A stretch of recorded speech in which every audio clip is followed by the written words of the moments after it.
125 అమ్మ నువ్వు గ్రేట్ అమ్మా. దేనికి?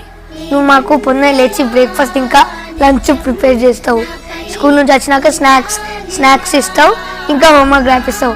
కానీ నాన్న అసలు మమ్మల్ని పట్టించుకోడు, ఇంకా మాత్రం ప్రేమ ఉండదు. అట్లా ఎందుకు అనుకుంటున్నావు నువ్వు? నీకు ఈ డ్రెస్ ఎవరు కొనిస్తున్నారు? నానా. బుక్ ఎవరు కొనిస్తున్నారు? నానా. నీకు కావాల్సిన ప్రతి వస్తువు కొనిచ్చేది ఎవరు? నానా. కదా, అట్లాంటప్పుడు నాన్న ప్రేమ లేదు అని ఎందుకు అనుకుంటున్నావు? అమ్మ ప్రేమ కనిపిస్తుంది, నాన్న ప్రేమ కనిపించదు.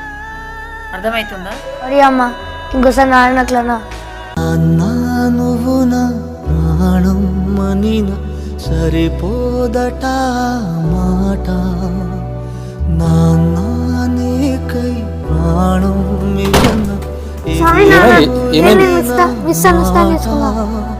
నిజాన్నిలా ఇవాళ నీ ఎదుట